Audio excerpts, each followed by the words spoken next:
बिस्मिल्लाहिर्रहमानिर्रहीम, अस्सलाम वालेकुम दोस्तों, नई वीडियो में खुश आमदीद। दोस्तों, गैर मुल्की कंपनियों और गैर मुल्की बाशिंदों को 24 घंटों में मुत्तहिदा अरब अमारात को छोड़ देने की वार्निंग जारी हो गई। तमाम बड़ी इमारतों को तबाह करने जा रहे हैं यमनी हौसियों का बड़ा ऐलान। दोस्तों, यमनी हौसियों की जानिब से ये बड़ी वार्निंग क्यों जारी की गई है, इसके पीछे हकायक क्या हैं और अक़वाम मुत्तहिदा की जानिब से सऊदी अरब की जानिब से गुज़िश्ता रोज किए जाने वाले तबाहकुन हमले में होने वाले नुकसान पर आलमी इदारों से क्या मुतालिबात किए जा रहे हैं, इसकी मुकम्मल तफसीलात भी आपको आज की वीडियो में हम बताएंगे। वीडियो की तफसील में जाने से पहले आप देख रहे हैं हकीकत की दुनिया डॉक्टर अली के साथ। हमारा चैनल सब्सक्राइब करके घंटी के निशान को दबाना मत भूलिएगा। इस वीडियो को ज्यादा से ज्यादा फेसबुक, व्हाट्सएप और सोशल मीडिया पर शेयर जरूर करें। शेयर और लाइक करने के साथ साथ कमेंट बॉक्स में पाक फौज जिंदाबाद, पाकिस्तान पाइंदाबाद और पाकिस्तान के गुमनाम हीरोज को सलाम का नारा कमेंट जरूर कीजिएगा। दोस्तों, 17 जनवरी के दिन मुत्तहिदा अरब अमारात के दारुल हुकूमत अबू धाबी में शदीद धमाके हुए और ये धमाके अल मसफा के इलाके में 3 ऑयल टैंकर्स में हुए, जिसके बाद उनमें आग लग गई। अबू धाबी पुलिस ने इन धमाकों की तस्दीक करते हुए ऐलान किया कि ऑयल टैंकर्स में धमाकों के बायस 3 अफराद भी जाँ बहक हुए और 6 अफराद जख्मी हुए। जाँ बहक होने वाले अफराद में से एक पाकिस्तानी और 2 इंडियन शहरी थे। पुलिस के मुताबिक अबू धाबी इंटरनेशनल एयरपोर्ट के अहाते में आग भी लगी थी, लेकिन इसमें कोई जानी नुकसान नहीं हुआ। अबू धाबी पर इंसारुल्लाह यमन का ये महदूद फिजाई हमला स्ट्रेटेजिक लिहाज से बहुत अहम करार दिया जा रहा है। और दोस्तों, यहाँ पे आपको ये बताते चलें कि उसके बाद मुत्तहिदा अरब अमारात की जानिब से उससे बिल्कुल अगले दिन सऊदी इत्तेहाद के साथ मिलकर यमन पर एक बड़ा और तबाहकुन हमला किया गया, जिसमें कई यमनी हौसी मारे गए। और दोस्तों, उसके बाद यमनी हौसियों की जानिब से पैगाम दिया गया कि ये हमले बिल्कुल हमने एहतियात के साथ किए थे।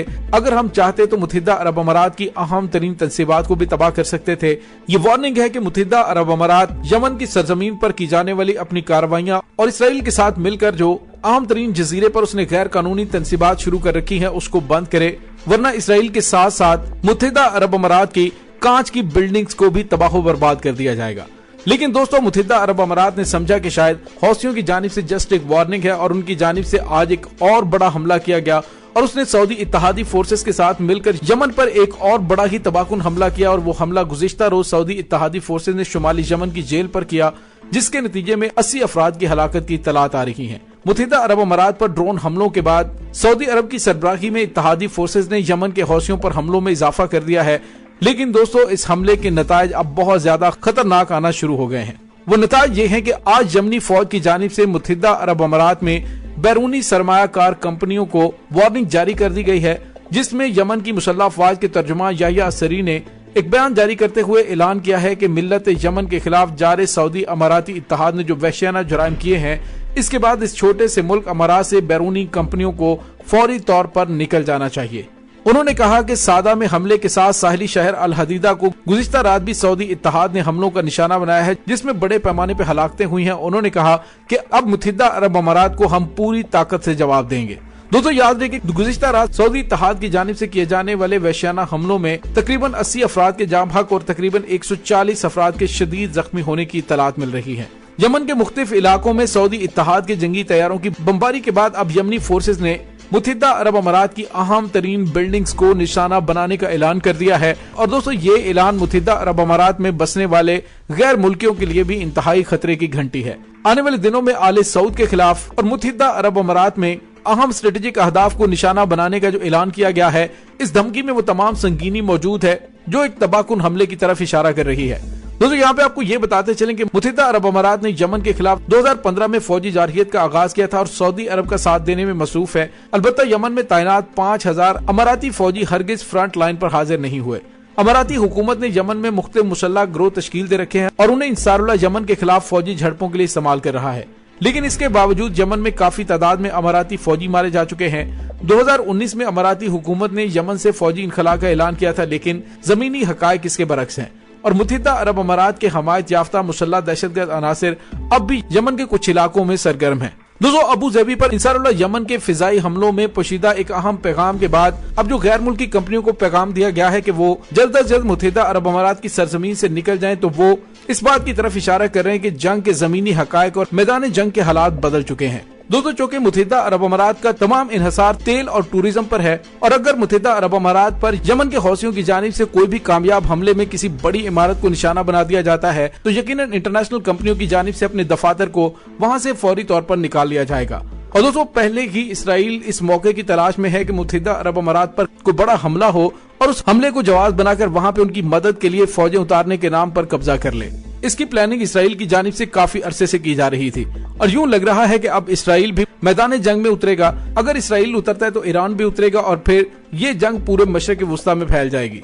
दोस्तों इस तमाम सूरत हाल पर सऊदी इत्तेहाद की जानिब से यमन पर किए जाने वाले हमलों पर अक़वाम मुत्तहिदा ने भी अपनी खामोशी तोड़ दिया और उन्होंने सऊदी फोर्सेस के खिलाफ यमन की जेल पर फिजाई हमलों की तहकीकात का मुतालिबा कर दिया है। दोस्तों मीडिया रिपोर्ट्स के मुताबिक अरब अमारात पर मुश्तबा ड्रोन हमलों और सऊदी शहरों पर भी मिसाइल और ड्रोन हमलों के बाद सऊदी अरब की सरबराही में इत्तेहादी फोर्सेस ने यमन के हौसियों पर हमलों में इजाफा कर दिया है जिसमें इंसानी हुकूक की धज्जियां उड़ाई जा रही हैं। अक़वाम मुत्तहिदा के सेक्रेटरी जनरल ने सऊदी इत्तेहादी फोर्सेस के इस हमले की मजम्मत करते हुए तहकीकात का मुतालिबा किया है। सेक्रेटरी जनरल ने कहा कि इंसाफ को यकीनी बनाने के लिए जरूरी है कि फौरी तौर पर मुअस्सर और शफाफ तहकीकात की जाए। बैनुल-अक़वामी तंजीम रेड क्रॉस के तर्जुमान ने कहा कि सादा के इलाके की जिस जेल पर हमला किया गया उसमें मुहाजिरीन की भी बड़ी तादाद मौजूद थी और इस हमले के नतीजे में 100 से ज्यादा हलाकतें हो चुकी है और मलबे से मजीद लाशें निकाली जा रही हैं। दोस्तों मुत्तहिदा अरब अमारात और सऊदी अरब के खिलाफ आलमी सतह पर तो जो आवाजें उठ रही हैं वो उठ ही रही हैं। जो अब हौसियों की जानिब से वार्निंग जारी की गई है उसने मुत्तहिदा अरब अमारात के लिए बहुत बड़ी खतरे की घंटी बजा दी है। आने वाले 24 से 72 घंटे इंतहाई अहम है। इस दौरान कोई बड़ा हमला मुत्तहिदा अरब अमारात की अहम तरीन इमारतों में से किसी एक पर हो सकता है। दोस्तों मुत्तहिदा अरब अमारात कम रकबे और कलील मुकामी आबादी होने के साथ साथ एक कमजोर मुसल्लह फौज का हामिल मुल्क है जिसके बायस वो अकेले अपनी सिक्योरिटी बरकरार नहीं रख सकता।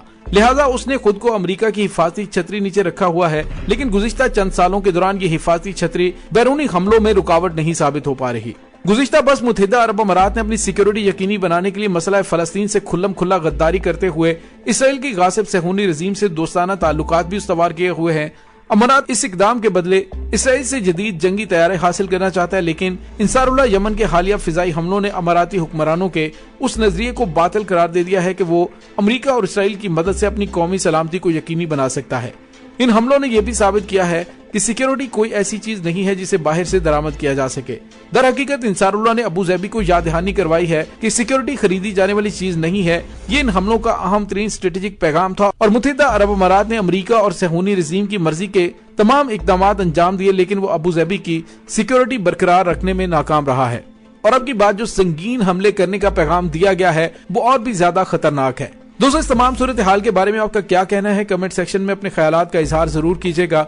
इसके साथ ही डॉक्टर अली को इजाजत दीजिए। इंशाल्लाह बहुत जल्द मिलते हैं एक नई वीडियो में। तब तक के लिए अपना बहुत सारा ख्याल रखिएगा। पाक फौज जिंदाबाद, पाकिस्तान पाइंदाबाद, पाकिस्तान के गुमनाम हीरोज को सलाम। अल्लाह वारिस।